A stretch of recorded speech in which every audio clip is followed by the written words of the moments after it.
Hello, book nerds. I'm Aubrey, And I'm Peyton. and today we are going to be talking about our favorite childhood classics. All right, before we jump into these childhood classics, I do want to let you guys know we are going to be talking fully about all these books. This is a spoiler warning, but also, you read these books as a kid, didn't you? You know you read these, and if you didn't, Yeah. that's on you, honestly. That is on you at this point. So in the past we've talked about the dark ages of our high school reading careers, but that wasn't fun and we want to have fun today. So let's jump into our first book. Of course, this is on our list, especially with the resurgence coming around, the new movie coming out soon. We got to talk about the Hunger Games. So, Yes. for a little recap, Suzanne Collins' The Hunger Games is about the nation of Panem, which is divided into 12 districts ruled from the capital.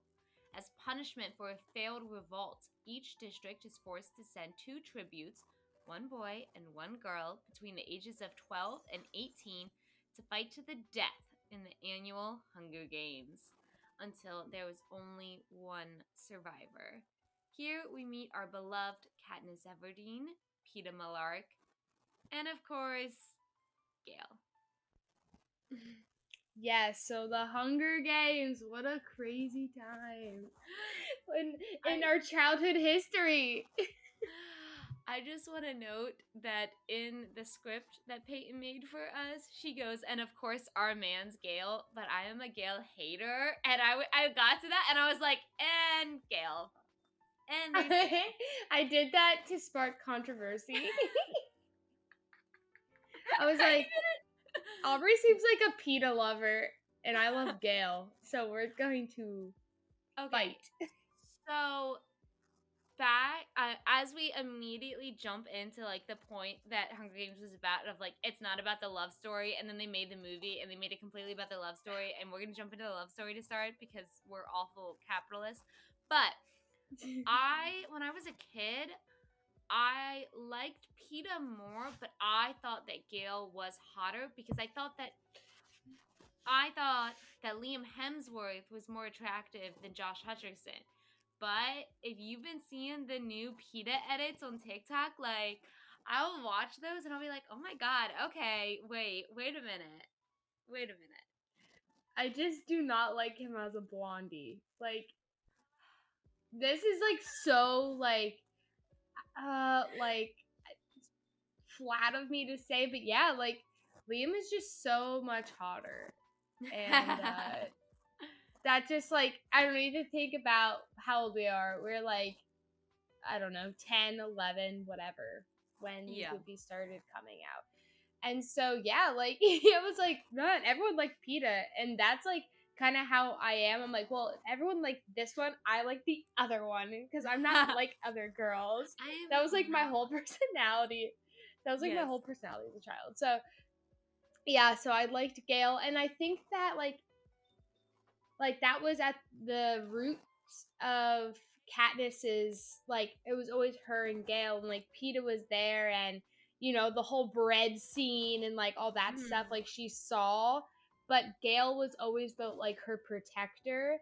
And I think as the story progressed, I just have always just felt so bad for Gale, especially how he took care of Prim till he killed her. but yeah. Yeah, but did he mean to? Listen, here's the thing, is that Gale in the first book is the protector, the long life best friend, the big strong one when Peeta's not. But the second you move later and Gale all of a sudden is super jealous that Katniss faked this relationship with Peeta to fucking survive. They're not even dating. Gale and Katniss were never even dating. They were always just friends. Katniss never was that into him, and he starts getting jealous, and then he sets off the delayed trigger bomb that kills Prim. He's a grumpy asshole the entire time. No, there is no love. Watch some edits on TikTok. There is no love for Watch Gale. those Peeta. watch this PETA TikTok vid. They'll change your mind real quick. I remember in my head, it's been a while since one, I've read the books, and also since I've seen the movies even, but Yeah. I have watched the bad lip reading videos of the Hunger Games, and they always trash on PETA, and it is hilarious. Oh my gosh. But yeah, I mean, this story is huge. Yeah. And that was a lot for our little brains to take in. This like sci-fi element, like dystopian world. I feel like Hunger Games is going to be the new, like, Alas Babylon, the new, like, what they teach in schools. Like, in 10, 20 years, those kids are going to be reading the Hunger Games because it's so good. Like the idea of the capitalism and like the way that Suzanne Collins like writes and portrays this, like it is. We talked about Song of Achilles being a new age classic. The Hunger Games is also a new age classic. Like it belongs in like that spot. And I think it's so it has like so many deep messages that we could get into, but obviously as a kid you're like, Whatever. I want to I'm focus focusing on on the the plot. fact that the love story. I want to focus on the idea that like they're killing each other and this is like intense and scary and it, like Oh it's my gosh, yeah. it's just so crazy. And it's so crazy how well our society reflected all of the things Suzanne Collins was trying to point out. She was like, "Oh yeah, isn't it kind of messed up that they do this?" And we're like, "Yeah, but we're going to do it too." We do it too. And like it's such a good reflection of society that as a kid you're not getting, but as an adult I can Yeah. appreciate. We're just like, are you Team PETA or Team Gale? That's the only thing I remember watching the movies, like, and I would just be like so scared. And I would be like, this just is so Yeah. sad. Oh, my little brain just couldn't handle it. Yeah, but I wasn't the biggest Hunger Games fan growing up. Mhm. I love the books now, and I think they did a pretty good job with the movies. But yeah, so this is kind of going to be in the middle of my list. Where do you rank it? This is so we're ranking 4 books. And this is 2 for me because of my emotional connections to the other one. I actually when Hunger Games first came out, like the first movie came out even, I wasn't allowed to go see it. I was like still like a little bit too young and I was also like a scaredy cat kid for my age. But by the time the later movies came out, like my whole like me, my sister, my grandma, my great aunts, like we all went to go see it together and it was like a huge family thing. And so then I read all the books. So like I also have that tied in and yeah, this is a solid number 2 for me. And only Yes. because All I right. know what's coming. Yeah, and yeah, so I know what's coming as well. Mhm. And I need to think I'm ranking these from like Peyton's Yes. perspective as Yeah. a 12, 13-year-old, not Yeah. now. And Mhm. so the Hunger Games, this is going to feel so backwards for me because I know it's coming, but the Hunger Games is definitely like 3 on my list. So I'm going to do 3. I am super amped up to talk about this next book because 12-year-old Peyton is absolutely screaming right now.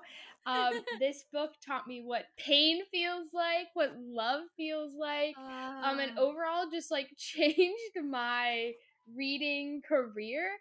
And Yeah. that is John Green's Fault in Our Stars. Oh my god, this book took over the world. And what it's about is, despite the tumor shrinking medical miracle that has bought her a few years, Hazel has never been anything but terminal, her final chapter inscribed upon diagnosis. But when a gorgeous, plot twisted name Augustus Waters suddenly appears at Cancer Kids Support Group, Hazel's story is about to completely be rewritten. Oh my gosh. So yes, this was like the first book I was obsessed with. Yeah. And then from Yeah. there, my obsession with John Green started. So yes, I was one of those book girlies that just totally simped for The Fault in Our Stars. And honestly, I Mhm. still kind of am. And unashamedly, I am still. No. I I support you in that. I was not. Yes, Here's the I thing. I was a I was flirty not. reader. I saw the movie with a friend and then read the book. So I did read the book, but I did it like in the wrong Oh, order. But I was yeah. always to my core a fantasy reader. And so like I really love this book, but like it's not my genre. The connection's not there, which I totally understand. But oh my god, like I even remember I read this book in 6th grade, I believe, and then Mm. the movie, or I read it in 5th grade, and the movie came out in 6th grade, and they were showing it at a local movie theater downtown where I'm from, and the school was giving away discounted movie tickets for the students. And they Mhm. even gave out actual movie tickets, and it said like The Fault in Our Stars. And that was my first date. I went with a boy, and we went to the Oh. movie theater together, and we saw The Fault in Our Stars. Oh, I was convinced. I was like, I'm going to marry this man. Like, Yeah, of course. we are getting I mean, you married. don't go see The Fall in the We Stars with made the step. anyone. Yo, you don't just see it with anyone. So, oh my gosh, yes. So, I was obsessed with Augustus Waters, and it's only a metaphor, and the roller Yes. coaster thing, and the cigarette. Yeah, that's the metaphor one. And then I yeah. this book is totally crazy. I want to know how many kids ask their parents for cigarettes and like not to smoke it, but just it's a metaphor, mom. Like, It's cause a that had us in a metaphor. chokehold. That Yes. that The minute he put that cigarette between his lips and he's like, "You see, it's a metaphor," and I was like, "Oh my gosh, oh my god, this is literally, I can't." And so yeah, this story is crazy because Mhm. Hazel is so sick, Yeah. and you're going through these battles with her, and Augustus seems like, "Hey, like I've got this leg, whatever, you know, I'm sick, but I'm not like really sick, like I'm good." And Mhm. then we see that it's actually him that's not going to make it. Yeah. And there's like that one scene where he's just like crying in his car, and he's like trying to smoke a cigarette, and Hazel's like, Mhm. "What are you doing? Like, stop it. What are you Yeah. doing?" And this is when the movie came out, this is when Ansel Elgort and Shailene Woodley had us in a chokehold. Yes. Because of a Yes. next book we'll talk about. And so this was like the age of those actors. mhm. So, oh my gosh, like just, and John Green's writing, it is complex in a way that's also very simple for someone Mhm. who's 11 to understand. But yeah, this book absolutely changed my life, and I could talk about it for hours. I loved Hazel's voice in the books. Like she had like just such a strong voice, and like I wish I own all of these books that we're talking about, and they all are back at like my parents' house in like an attic stored away Yes. somewhere because I don't live with my parents anymore, and they didn't make it in the Yeah. move. And I wish that they did. I wish I had a much larger library for everything, because I want to read like parts from this book, because I just know that she had like such a good like when she was like, Yes. oh, something about like the statistics. And I read this book 10 or more years ago, and I remember her being like, oh, blank and blank, like children get cancer, like how like messed up that it was me or something like that. And somewhere in the book it was like swearing, and I was like, oh my gosh, because it was like one of the first times that like I read a swear word in a book, like especially like Oh from my the god. narrator and not in dialogue. And you're like, oh my god, this is a little spicy. But no, Yeah. it's so good, and you just like you feel so much when reading this book. Yeah, and the swearing part's a good point because, right, like I was like a Junie B. Jones type of kid growing up, like Magic Treehouse, Yes. and so that's like young childhood, right? Like your first Mhm. chapter books, and so this book was like the switch over to more like YA, Yeah, and then of middle course grade. YA goes into adult, like this is Mhm. The Fault in Our Stars is a great milestone for like this was like the first bigger book, larger concepts that I digested and actually like Mhm. understood. Right, like I wasn't a 12-year-old trying to read like Infinite Jest or something. So yeah, so this book really was what kind of started it. Mhm. So yeah, I mean, Fault in Our Stars, you can't go wrong with it. You can't. It's really great. I rank it 4.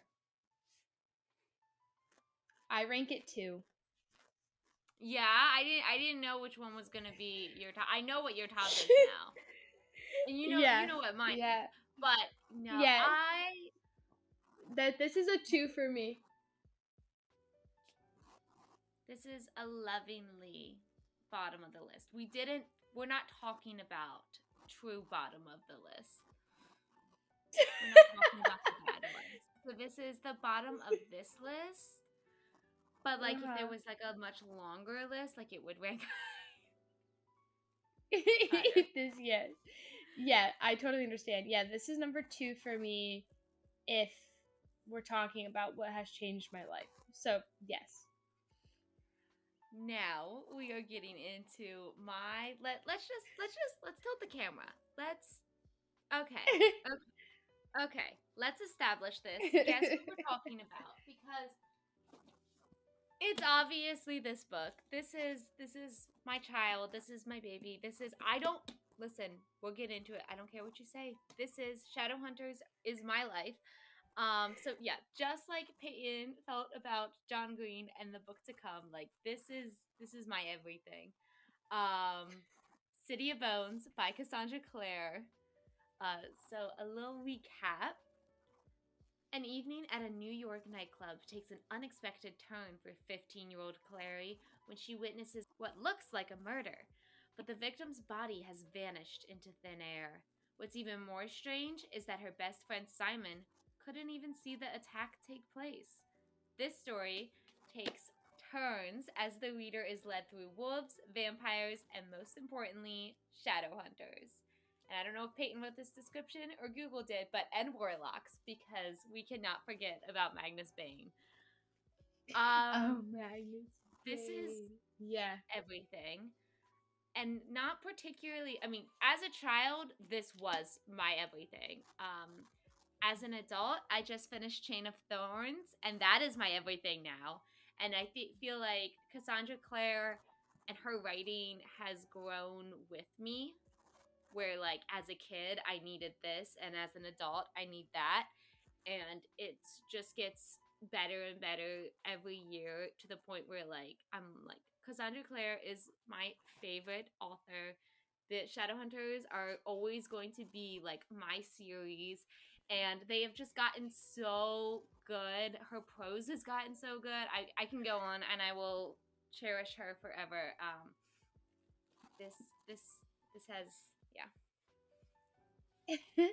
Yeah, so when I was speaking, I've read a lot in the series. I've not read as much as Aubrey because look how many books there are. Just look, So there are many. so I don't many even dang own books. them all. I these are like the main series. I don't own them all, which is a Yeah, so travesty.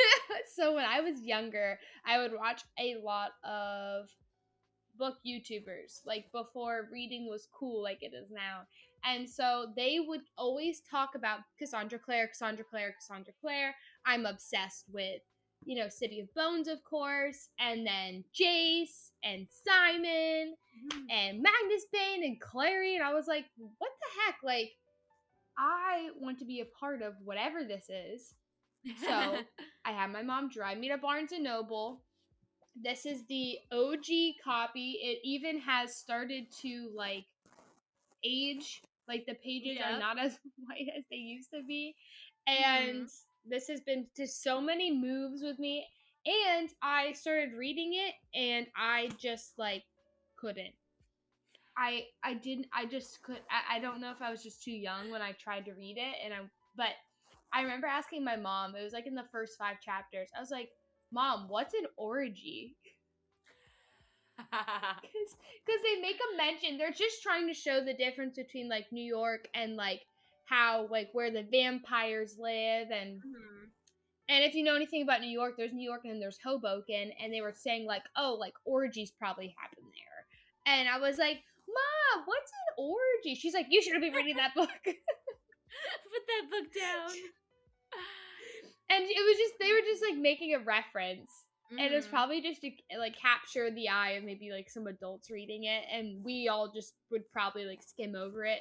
But I just had so many questions, and so yeah, I did not fully I DNF'd this as a child, and then I didn't fully read the whole thing until I was 19, 20 years old. So then from there, I loved it. I continued to read the books, and now, Aubrey's very correct in saying that her writing does grow, Mhm. and there's a lot to this series, and it is crazy to see how far out she thinks when Yes. writing. Oh my god. Yeah, and you have to respect the source material, right? This is what began it all, and Mhm. that's why I respect this book so much. But 12-year-old Peyton was like, "What's going on? Give me my John Green." Yeah. I feel like this book really, I mean, it's the start of everything, and I feel like that is why I have so much love for it. And I do really love these characters. However, if you are an adult who didn't get into these to start, I will always say it. I don't recommend starting with this. I recommend starting with the Infernal Devices, which are these books over here, starting with Clockwork Princess, Clockwork Prince, Clockwork Angel. Yes. Starting with that series, because her writing and the plot and everything is so much better in those. So And I think good. you can really appreciate these, but a lot of people know a particular plot line that is in this series, The Mortal Instruments, a particular Jason Clary plot line, and all I gotta say is push through and know it's fake. Also, all the Just for allegations sure. against Cassandra Clare are, while fact in the eyes of people on TikTok, are not proven in any way. I know you can see the old fanfics. Yeah, those shits are fake. Almost 100%. I've never seen anything that is real. But even if it is real, I don't care. I don't care. If you can read Game of Thrones, you can read this. And I don't mean in style wise, I mean for this particular plot line. And I will defend it until I die. Aubrey will put her neck out on the line for Cassandra Clare. I will. This is her. She's going on record right now. I would let Cassandra Clare step on my neck. Just anything. These books I'm your biggest fan. shaped me so much, and like I wanted to be a shadow hunter so bad. Like, I got a leather jacket and started painting my nails like crimson red because when the City of Bones movie came out, the movie, not the TV show, the movie came out, I was like so infatuated. I was like, I want to look like a shadow hunter. I want to be a shadow hunter. Like, if I would have been allowed to get tattoos, like I would absolutely have a rune tattoo if like little me could have gotten them. You'd be covered in Mm-hmm. Shadowhunters tattoos. You would look at me and you'd be my like, my "Oh, cousin. that's Yeah. Okay. My cousin and I he just read the books, and so of uh-huh. course they're like, oh, there's a TV show, and Mm-hmm. we were talking the other week, and he's like, we were like talking about the books, like whatever. And he's like, "Oh, but that TV show." I was like, "Ugh, yeah, ABC Family did her dirty." I know, They're but so bad. It's so bad. they did Malik so good. I hate almost all of the changes they made. I hate the addition of like technology and science. Like, no, Yeah. I want the stripped down version. However, Malik, the way they did that wedding scene, I mean, it was all like none of that happens in the books. But like the fake marriage for Alec, and then Magnus showing up at the wedding and Alec running down the aisle and Ruel in the background, like watch it for Malik. I'm sorry. It's like Watch it from Malik. it's like bad TV, and you just got to go in knowing it's bad TV so you can appreciate the good moments. Yes, yeah. All Um, right, so because I DNF'd as a child, this is number 4 on my list. Would it be on that on my list now? Absolutely not. But with that being said, I have to put it at number 4 because I didn't pick this book back up until I was 19, 20 years old. So we all know where this goes for me. If I could put more separation between 1 and 2, I would. I would rank Hunger Games lower just for Mortal Instruments to be higher, and I know that's horrible, and this is just based off of my connection and feeling and nothing to do with like the skill of the book. yeah. All right, so if you thought I was excited about The Fault in Our Stars, don't even get me started on this next series. This series is what shaped the books I like to read today, similar to Aubrey fangirling over Cassandra Clare. Oh my gosh, Veronica Ross, the Divergent series took my mind and heart and soul by storm. These books had me in an actual chokehold for like 5 years. And then, of course, the movies came out and I spiraled all over again.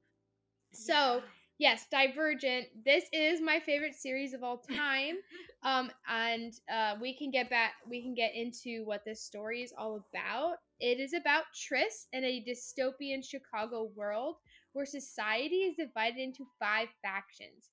Each faction is dedicated to the cultivation of a particular virtue. We have Candor, who's about honesty, abnegation, which is about selflessness, Dauntless, the brave, Amity, peacefulness, and Erudite, who are very, very intelligent.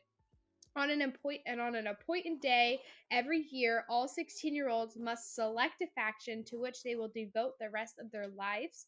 For Tris, the decision is between staying with her family and being who she really is. She can't have both, so she makes a choice that surprises everyone and herself. She becomes Dauntless, which, I mean, these books are so old. She's actually Divergent, which means she's a little bit of everything. Holy crap, this series changed my life. If I thought Augustus Waters taught me what love it was, 4, aka Tobias, taught me a whole other version of it. Probably a little too young. And yeah, these books shook my world. And I even have the like collector's edition and everything. At my parents' house where they're safer. Where they're safe. Oh my god. No, I love these books. I feel like I got into them because of the hype around them. But I think that I think they're so much fun. And you know, the British have Harry Potter, even though I know that like Americans love Harry Potter, obviously. But like I felt like you're like what faction you were in, like that's the American version of like what's your Hogwarts house. Like taking the quiz and being like, which one am I? And then of course like we all were like, we're Divergent. But like honestly, we're Divergent. Yes, we're all special and unique. But like which one which faction are you really? You know what I mean? Like yes, and this is like, yeah, it's like Harry Potter. I've always been between Hufflepuff and Ravenclaw. I've always gone like back and forth, and I'm like, I'm Hufflepuff. Like I just own it at this point. I just own it. And I did the same thing with the Divergent series.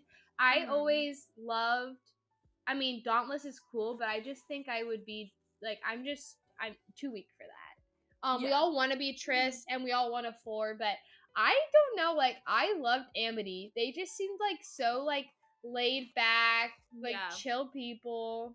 Mhm. They was it Octavia Spencer that played like I think she was like the main lady that like I just want to chill with those people, farm a little bit, help out the factionless, like Yeah.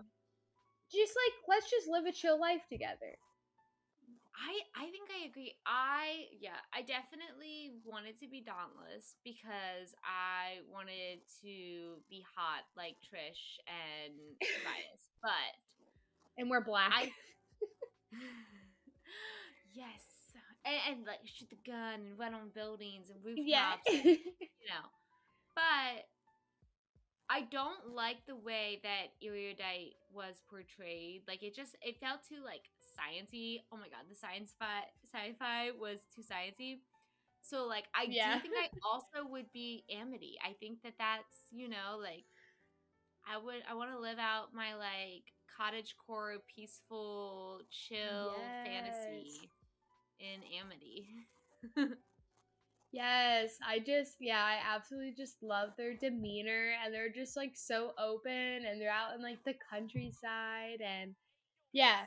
And this brings up a good point and I think this is Mhm. why I was gravitated towards books like A Court of Thorns and Roses is because sci-fi and fantasy tend to make people into like little boxes and I know that sounds very like wrong, but they do, Mhm. right? Like in A Court of Yeah. Thorns and Roses, you have the spring court and the winter court and whatever. Yep. And so in Harry Potter, same thing. And here, like this is a sci-fi novel, So Yep. I think Divergent, just like The Fault in Our Stars, Divergent got me out of my like frilly, like girly book, whatever. And Mhm. it showed me like this is a simplified version of world building. And this was Yeah. my formal introduction to Mhm. world building. And so this got my mind spinning like, okay, what else can I Yeah. read in, Mhm. these universe? What like I'm like, "Oh my gosh, I love science fiction. I love it." And ever since, that's always been what I've gone back to is science fiction. And then you mix like a nice little love story in there. Oh my gosh, like that is my cup of tea. Like the world is falling apart, yet we love each other. Oh my gosh. Ugh, So yes. Divergent series. Oh my god. And then when the I movies came out, even though now I hate it because on my parents' TV, my dad watches Divergent every time I'm over. I swear they're on. And I think it's because he knows I love them so much. So he's like, yeah. oh, Oh. Peyton's over. I'm going to turn on Divergent. Because they're always on the movie channels my parents have. And I just love it. Every time I go over, like, Divergent's always on. And I will watch Yes. those movies over and over and over again. And so my dad and I will just sit there and we'll just watch Divergent together. And it's like my favorite thing ever because like I just get so nostalgic. I'm like, I'm back at home with my Divergent books, Yeah. watching Divergent. But this was the age of like when they made movies in the like the format was very I forget, I don't know what the aspect Mm. ratio is, but and so on the TVs now, it's just like you're watching it in this like small box. And oh my god, the soundtrack, Ellie Goulding, like every song with Ellie Oh, yes. Goulding, and dude, and Shailene Woodley's in this, and Ansel Elgort's in this. Yes. It's just they're not lovers; they're There's twins, I was gonna say that, yeah, they're siblings which is now. weird.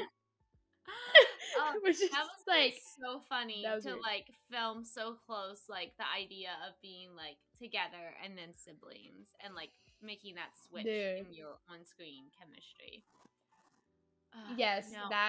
that was interesting, especially when they'd hug each other as brother and sister, and I'm like, y'all, you guys like smashed in the last movie I Yes. watched with you two, and it's so this seems Uh, wrong.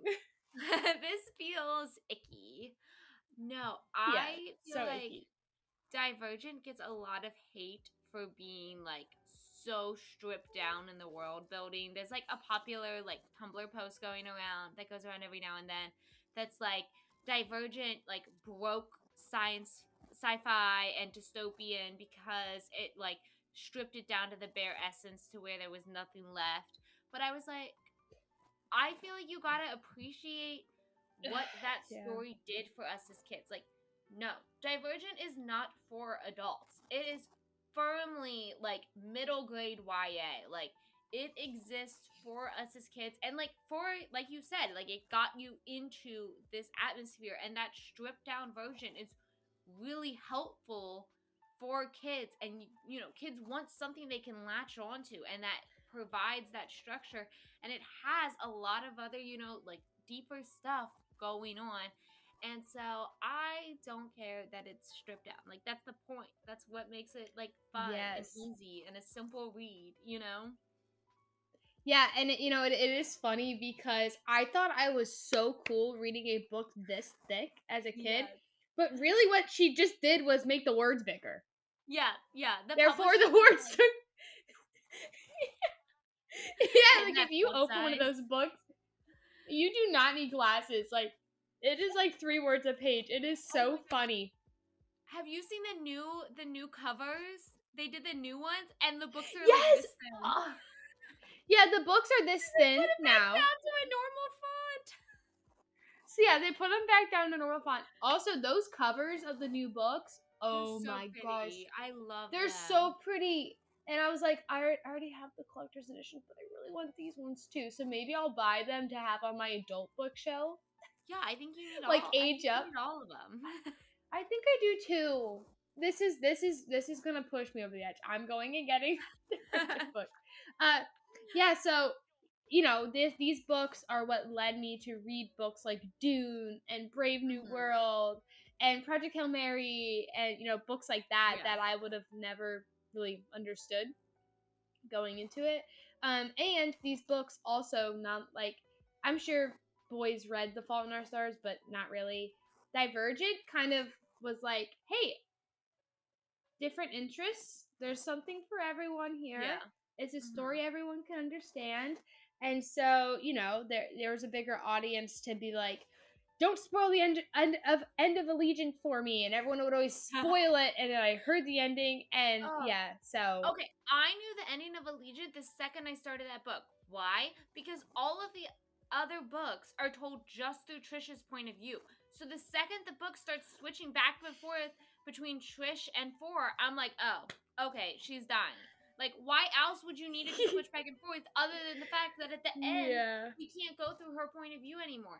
However, even knowing that, uh, I still cried. And I cried not when she died, but at like the funeral shit. No matter what the book is, like Oh my it's when we gosh. get to the funeral that I will start crying. There was a TV show, The Magicians, and there's a funeral scene in that TV show, and I bawl my eyes out every time watching it. And it's not when you watch the character die; it's when you watch other people grieve over them that I just.